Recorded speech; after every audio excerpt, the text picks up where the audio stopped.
இன்னைக்கு 78வது சுதந்திர தினம். இந்த சுதந்திரங்கிறது மிகப்பெரிய ஒரு விஷயம்.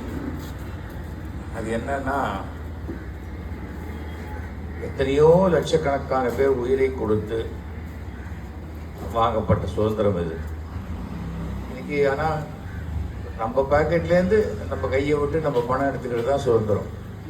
ஆனால் எய்த்தவங்க பாக்கெட்லேயும் கையை விடுவேன், அதுவும் சுதந்திரம் நினைக்கக்கூடிய அளவுக்கு சில சமயம் ஆகிவிடுகிறது. எத்தனையோ தேசங்களுக்கு நான் போயிருக்கேன். அங்கே அந்த தேசிய கொடி மட்டும்தான் இருக்கும். இந்தியாவில் மட்டும்தான் மிக அதிகமான எண்ணிக்கையில் கட்சி கொடிகளும் ஜாதி கொடிகளும் அதிகமானோன்னு அவங்களுக்கு எது தேசிய கொடி எது கட்சி கொடி அப்படிங்கிறதே தெரியலை. பொன்விழா ஆண்டின் போது ஏஆர் ரஹ்மான் சாங் போட்ட உடனே அது ஒரு காலேஜில் பெரிய எழுச்சி வருது. எல்லா காலேஜ்லேயும் அந்த சாங். என் மனைவியினுடைய தாத்தா தான் பிரபல இசையமைப்பாளர் ஜி ராமநாதன். அவர் தான் அந்த கப்பலோட்டிய தமிழன் படம், வீரபாண்டிய கட்டபொம்மனுக்கெல்லாம் அவர் மியூசிக் போட்டவர். சுதந்திர எழுச்சிக்காக எத்தனையோ படங்கள்லாம் நம்ம தமிழ்லேயே வந்திருக்கு. வீரபாண்டிய கட்டபொம்மனாக இருக்கட்டும், புலித்தேவனாக இருக்கட்டும், எத்தனையோ படங்கள் வந்திருக்கு. ஆனால் இன்றைக்கி ட்ரெண்டு மாறி போச்சு. குழந்தைகளுக்கு நம்ம அடுத்த ஜெனரேஷனுக்கு what is freedom, what is a real freedom அப்படிங்கிறத நாம் சொல்லணும். அண்டு ஏன்னா என்னை பொறுத்த வரைக்கும் இன்றைக்கி நிறையா லா அண்ட் ஆர்டர் ப்ராப்ளம்லாம் இருக்குங்கிறாங்க. அதுக்கு ஒரே காரணம் என்னன்னு சொன்னால், ஒரு 40 இயர்ஸ் பேக் ஸ்கூல்ஸில் எல்லாத்துலேயும் அவங்க ஒரு மாரல் சயின்ஸுன்னு ஒரு தனி மனித ஒழுக்கத்துக்காக ஒரு கிளாஸ் வச்சாங்க. அந்த கிளாஸ் எடுத்துட்டாங்க. நீங்கள் என்ன வேணால் படிக்கலாம், ஆனால் ஒழுக்கமில்லாத கல்வி அது உருப்படாது. பிரச்சனை ரொம்ப படித்தவன் ஜெயிலில் இருப்பான். அது அவசியம் இல்லை. படிப்பு குறைச்சலாக கூட இருக்கலாம். காமராஜர் பெருசாக நான் படிக்கலை, ஒரு 2ஆம் கிளாஸ் ஒன்றும் படித்தாருன்னு சொல்கிறாங்க. ஆனால் இன்றைக்கும் எந்த ஆட்சி அமைஞ்சாலும் என்ன சொல்கிறாங்க, அது கக்கன் போல் வருமா, காமராஜர் போல் வருமா. நான் இதே மயிலாப்பூரில் நான் எம்எல்ஏவாக இருந்தேன். நான் சீட்டு கூட கேட்கல, அந்த பணம் கூட 25,000 கூட கட்டலை. இருந்தாலும் எனக்கு சீட் கொடுத்தாங்க. அன்றைக்கி ஒரு சேலஞ்சு வச்சுக்கிட்டேன், ஒரு வேளை நான் ஜெயிச்சிட்டா ஒரு பைசா கூட எந்த கமிஷனும் இல்லாமல் நான் பண்ண முடியுமா இல்லையா பார்த்துடலாம் அப்படிங்கிறது தான் என்னுடைய சேலஞ்ச். எனக்குள்ளே நான் வச்சுக்கிட்டது. என் ஃபேமிலிக்கு மட்டும் தெரியும். ஏன்னா சாதாரணமாக கவுன்சிலர் இருக்கிறவங்க குறைஞ்சபட்சம் ஒரு 5 கோடி ரூபாயாவது சம்பாதிக்கணும்னு ஒரு டார்கெட்டில் வரும்போது, இப்போ எம்எல்ஏ நீயே 5 கோடி தான், நான் எம்எல்ஏ நான் எவ்வளோ அப்படிங்கிற மாதிரி தான் ஒன்றுத்துக்கும் ஒரு டார்கெட் ஃபிக்ஸ் பண்ணி அரசியல் வியாபாரமாக போகக்கூடிய சூழ்நிலை ஆயிடுச்சு. அந்த மாதிரி வரும்பொழுது நான் தேர்தல் பிரச்சாரத்தும் போது இங்கே வந்திருக்கேன். பேசும்போது கூட சொன்னேன், ஆரத்தி எடுப்பாங்க, ஆரத்தி தட்டில் நான் போட மாட்டேன், ஆரத்தி தட்டில் 10 ரூபா கூட நான் போட மாட்டேன். காரணம், நான் இந்த 10 ரூபா கொடுத்துக்கிறத கூட அது ஒரு லஞ்சமாகத்தான் நான் பார்க்குறேன். அதுக்கப்புறம் நாளைக்கு நீங்கள் ஒரு கையெழுத்து வேணால் அதுக்கு நான் 100 ரூபா கொடுக்கணுன்னு நான் கேட்கக்கூடிய சூழ்நிலை வரும். வேண்டாம், வியாபாரம் இல்லை. இன்றைக்கி நீங்கள் ஆரத்தி எடுத்தாலும் சரி, எடுக்காலும் சரி, அது வேறு. ஆனால் உங்களுக்கு எந்த உதவியாக இருந்தாலும் ஒரு பைசா கமிஷன் இல்லாமல் நான் பண்ணி கொடுப்பேன்னு சொன்னேன். அதை நான் நிறைவேற்றி கொடுத்தேன். அந்த 2011 வரைக்கும் மயிலாப்பூரில் கிட்டத்தட்ட 300 crores ஒர்க்கு நடந்தது. எம்எல்ஏ ஃபண்டை தாண்டி நிறைய ஒர்க்கு நடந்தது. ஆனால் ஒரு பைசா கூட கமிஷன் வாங்காத ஒரு எம்எல்ஏவாக இருந்ததுனால தான் அது முடியுங்கிறது. நமக்கு பணம் முக்கியம். ஆனால் பணம் மட்டுமே முக்கியம்னா, நாளைக்கு உடம்பு சரியில்லை அப்படின்னா ரோசின் வாங்கிறதுக்கு 5 ரூபா ஆகும். அதுக்கு மேலே ஒரு 5 ரூபா நோட்டை சாப்பிட்டா உடம்பு சரியாயிடுமா? சரியாகாது. ஒரு 10,000 ரூபா சம்பாதிக்கிறவன் ஒரு காலையில் 4 இட்லி சாப்பிட்றான். நாளைக்கு திடீர்னு அவனே 10 லட்ச ரூபா சம்பாதிச்சா 40,000 இட்லி சாப்பிட்றானா? It's not possible. பணம் மட்டுமே முக்கியம் இல்லை. பணத்தை தாண்டி ஒழுக்கம், 2 விதமாக தான் லைஃப்பில் வாழ முடியும். ஒன்று, எவ்வளோ சம்பாதிக்கிறோமோ அதுக்குள்ளே பிளான் பண்ணி வாழறது. இல்லை, எப்படி வாழணும்னு நினைக்கிறோமோ அதுக்கேற்ற மாதிரி நேர்மையாக சம்பாதிக்கிறது. இன்றைக்கி பாருங்கள், எத்தனையோ பேர் சிட் ஃபண்டில் பணம் போடுறேன், அங்கே போடுறேன், இங்கே போடுறேன், ஏமாந்து போகிறதுக்கு காரணம் என்ன? பேராசை. ரிசர்வ் பேங்கே 7% தான் கொடுக்கணும் அப்படின்னு சொல்லும்போது, நான் 15% கொடுக்குறேன்னா இவன் எங்கேருந்து கொடுப்பான் அப்படிங்கிற எண்ணமே வரலை நமக்கு. அவன் என்ன பண்ணுறான், முதல்ல 4 பேர் ஆசையை தூண்டுற மாதிரி முதல்ல ஒரு 10-15 பேருக்கு 15% கொடுத்தோடனே அவன் ஓடி போய் எல்லாருக்கும் கேம்பெயின் பண்ணுறான். எனக்கு 15% வந்துருச்சு மச்சான், நீயும் போடு ப்ளீஸ் போடு. ஏன்னா இவன் 4 பேரை எடுத்துகிட்டு வந்தால் இன்னொரு 5% எக்ஸ்ட்ரா கொடுக்குறேம்மா. அதாவது மாட வீதியில் எத்தனையோ ஹோட்டல்ஸ் இருக்கு, ஆனால் நோ பார்க்கிங். அந்த நோ பார்க்கிங்கில் நம்மளை நிறுத்த சொல்லுவாங்க. அதாவது அவன் ஹோட்டல் நடத்துறதுக்கு நம்மளை கிரிமினல் ஆக்குவாங்க. எத்தனை நாளைக்கு போலீஸ்கிட்ட சொல்லி அட்ஜஸ்ட் பண்ண முடியும்? இப்போ எல்லாமே டிஜிட்டைஸ் ஆகிடுச்சு, கேமராவில் ரெக்கார்ட் பண்ணுறாங்க. வீட்டுக்கு சம்மன் வரும்போது நீங்கள் 50 ரூபாய்க்கு இட்லியை சாப்பிட்டுட்டு 1000 ரூபாய் ஃபைன் கட்டுறது என்ன பிரயோஜனம்? அப்போது அந்த இடம் சட்டத்துக்கு புறம்பாக இடத்துல இருக்கா இல்லையா அப்படி தான் பார்க்கணும். இந்த பில்டிங் கூட பழசாயிடுச்சு, இது கட்டணும் ரெனோவேட் பண்ணணுன்னா அது நீங்கள் தான், இங்கே இருக்கிறவங்க தான். ஏன்னா ஒரு ஃப்ளாட்டில் 8 பேர் இருக்காங்கன்னா 7 பேர் ஒத்து போய் ஒத்துக்கலைன்னா கூட அது கடைசி வரைக்கும் நடக்காது. இது ஒற்றுமை தான் உயர்வு, அதை அண்டர்ஸ்டாண்ட் பண்ணிக்கணும். அதுக்கு சரியான பில்டராக பார்த்து பண்ணினா இன்றைக்கி இருக்கிற சூழ்நிலை வேறு பேட்டர்னில் நீங்கள் பில்டிங்கை கட்ட முடியும். பட் எல்லாமே ஓவர் நைட் நடக்காது. சினிமாவில் மட்டும்தான் நடக்கும், சங்கர் படத்தில் நடக்கும், ரஜினி படத்தில் நடக்கும், மற்ற படத்தில் நடக்காது. எஃப்எஸ்ஐ வந்து இப்போ முன்னைய விட இப்போ ஜாஸ்தி பண்ணியிருக்காங்க. எஃப்எஸ்ஐ ஜாஸ்தி பண்ணியிருக்காங்க.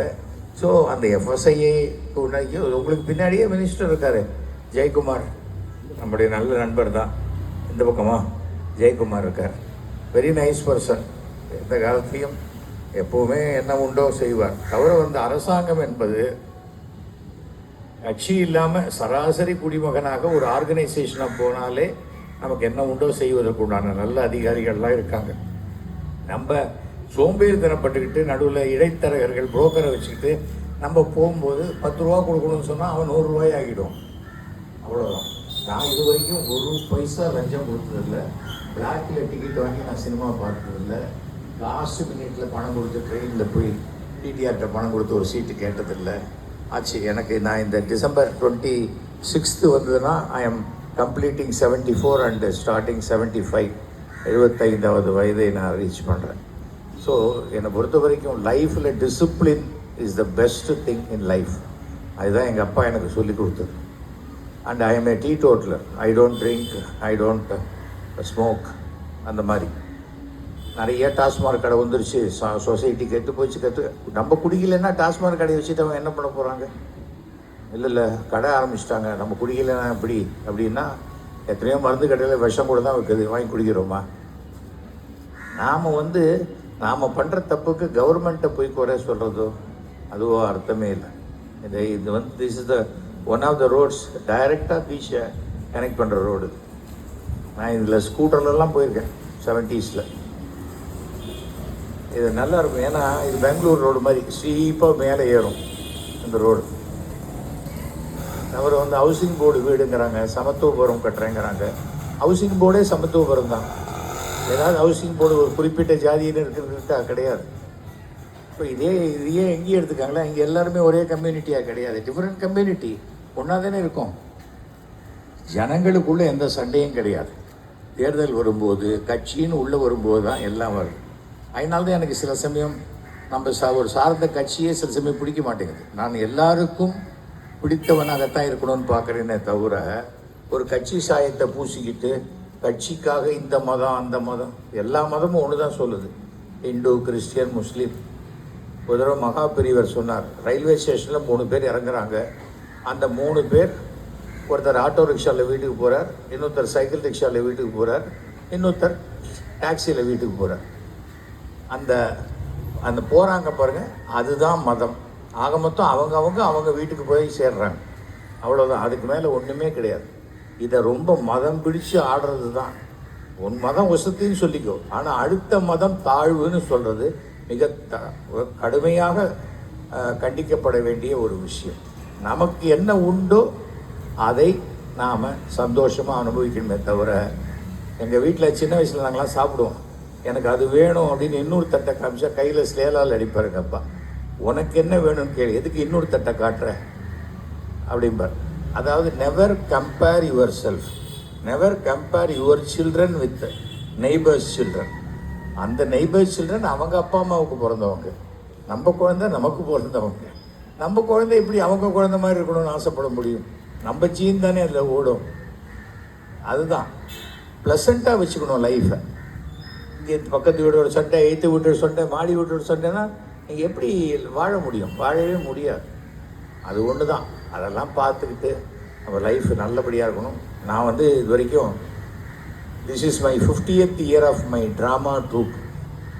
என்னுடைய நாடக பிரியா ட்ராமா ட்ரூப் ஆரம்பித்து இது 50th year. So far we have completed 7,000 shows on stage. 7,000 drama. It is a record in Tamil stage or rather South Indian stage in கூட சொல்லலாம். இந்த வருஷம் அதனுடைய 7,000வது நாடக விழாவை மாண்புமிகு முதலமைச்சர் வச்சுதான். ஏன்னா என்னுடைய 3,000வது நாடக விழா அன்றைய முதலமைச்சர் ஜெயலலிதா வந்தாங்க. 3,500வது நாடக விழா அன்றைய முதலமைச்சர் கலைஞர் கருணாநிதி வந்தார். அதுக்கப்புறம் 5,000வது நாடக விழா ஜெயலலிதா அவர்கள் அந்த சாவணி ரிலீஸ் பண்ணாங்க. 5,600 மறுபடியும் கலைஞர், துணை முதல்வர் ஸ்டாலின் வந்தார். இப்போது 7,000வது இதில் முதல்வர் ஸ்டாலினும் அதுக்குள்ளே துணை முதல்வர் வந்துட்டால் துணை முதல்வரும் வருவாங்க.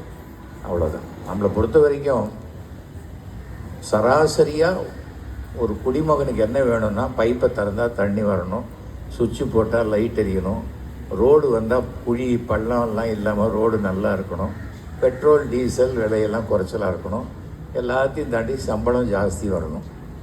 நமக்கு சம்பளம் ஜாஸ்தி வரணும்னா 10 ரூபா சம்பளம் இன்க்ரீஸ் ஆச்சுன்னா 100 ரூபா செலவு இன்க்ரீஸ் ஆகும். நம்ம ஃபஸ்ட்டு அதை புரிஞ்சுக்கணும். அதுதான் நமக்கு வந்து சம்பளம் எனக்கு வேணாம், இதே விலைவாசி இருக்குதுன்னு போடுன்னு சொன்னால் ஒன்றுமே பிரச்சனை இல்லை.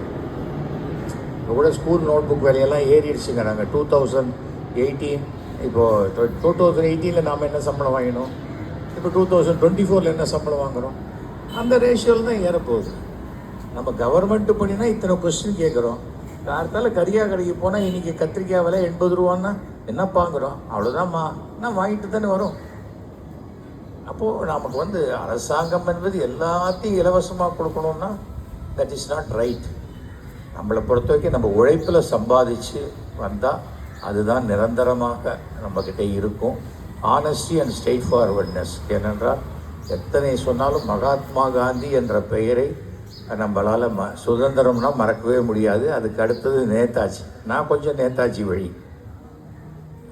ஏன்னா ரொம்ப கோழிக்கிட்ட போய் முட்டை போடுன்னு கெஞ்சிகிட்டு இருக்க முடியாது. நம்மளை பொறுத்த வரைக்கும் நாம் தைரியமாக இருக்கணும். பெரிய வீரன் வீரம் இல்லை, நேர்மை தான் வீரம். நேர்மையாக இருக்கிறது தான் வீரமே தவிர, இன்றைக்கி எத்தனையோ சோஷியல் மீடியா வந்துருச்சு. உங்களுக்கு மெயில் அனுப்பலாம், எவ்வளவோ இருக்குது. ஆனால் இன்றைக்கி அரசாங்கத்தினுடைய லெட்டரை வந்து பார்த்தீங்கன்னா இல்லை, லேண்ட்லைன் நம்பர் தான் இருக்கும். செல்ஃபோன் நம்பர் கூட கொடுக்க மாட்டாங்க. அரசாங்கம்னு இல்லை, ஏர்டெல் பில் எடுத்துக்கோங்க, ஒரு ஆஃபீஸர்கிட்ட பேசணுமா, இல்லை சார் அவர் நம்பர் தரமாட்டோம். அப்போ எதுக்கு? அவங்க நமக்கு சர்வீஸ் பண்ண இருக்காங்க, அவன் நம்பர் தரமாட்டோன்னு என்ன புரியல. அதாவது எல்லாருக்குமே ஒரு தொலை தொடர்பு சாதனம்ங்கிறது நம்மளை கான்டாக்ட் பண்ணுறதுக்கு ரீச்சபிளாக இருக்கணும். என்னுடைய செல் நம்பர் எல்லா இடத்துலையும் இருக்குது, 9841023545. நான் எல்லா இடத்துலையும் சொல்லுவேன். யாருக்காவது ஏதாவது ஒரு எமர்ஜென்சினா கூட போகிறாங்க, நம்பர் சொன்னாங்க சார், சும்மா தான் கூப்பிட்டேன்னு யாரும் கூப்பிட்டு போகிறது கிடையாது. இஃப் தே நீட் எனிதிங், ஒரு அவங்களுக்கு பண்ண முடியலைங்கும் போது நம்மளை கூப்பிட போகிறாங்க. நம்மளால் முடிஞ்சுதான் முடியும் சொல்ல போகிறோம், அவ்வளோதான், வேறு ஒன்றுமே கிடையாது.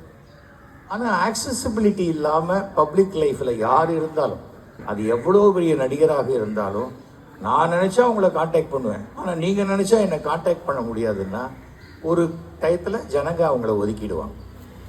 ஃபஸ்ட்டு அதை தெரிஞ்சுக்கணும். நல்ல மனிதன் அப்படிங்கிற பேர் எடுக்கணுங்கிற எண்ணம் இருந்தால் பப்ளிக் லைஃப்பில் நம்ம ஆக்சசிபிலிட்டி இருக்கும்.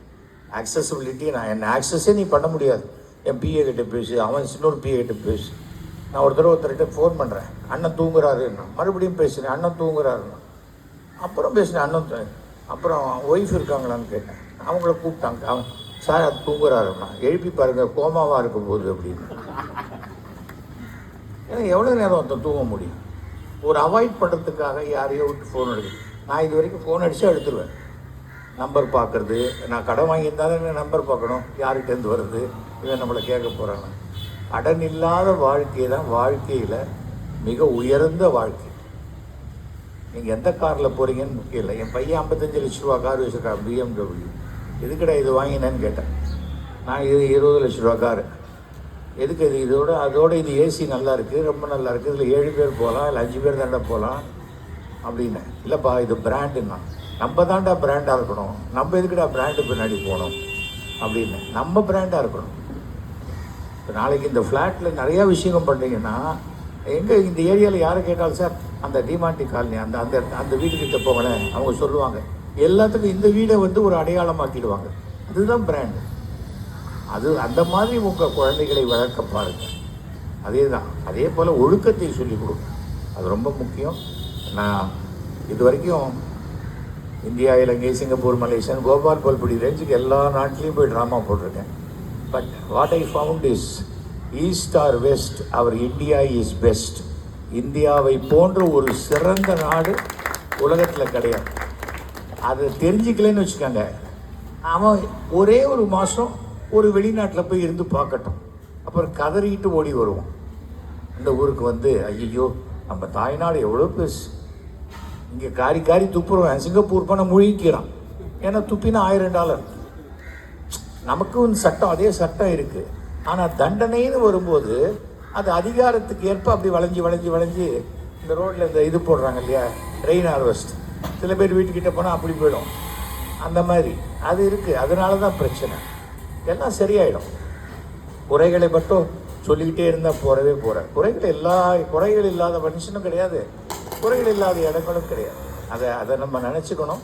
அதே போல் இந்த இந்தியாவிலேயே த பெஸ்ட் ஸ்டேட் அப்படின்னா அது தமிழ்நாடு தான். ஏன்னா அதற்கு காரணம் மக்கள். இந்த தமிழ்நாட்டில் உள்ள மக்கள் அவ்வளோ சாத்வீகமான மக்கள். ஒருத்தன் யாரோ வெட்டுறான், அடிக்கிறான், குத்துறான், கள்ளக்காதல் அது இதுன்னா கூட இது 10 கோடி பேரில் 0.005% தான். பாக்கி அந்த வந்து 9,99,00,000 பாக்கி பேர் சரியாக தான் இருக்காங்க. அதுதான் முக்கியம். ஆனால் என்ன பண்ணுவாங்க, பேப்பர் இதில் சோஷியல் மீடியாவில் எது மைனஸோ அதை பெருசு பண்ணி போடுவாங்க. இன்றைக்கி எந்த பசங்களும் ஸ்கூலுக்கு போகல அப்படின்னு போடுவாங்க.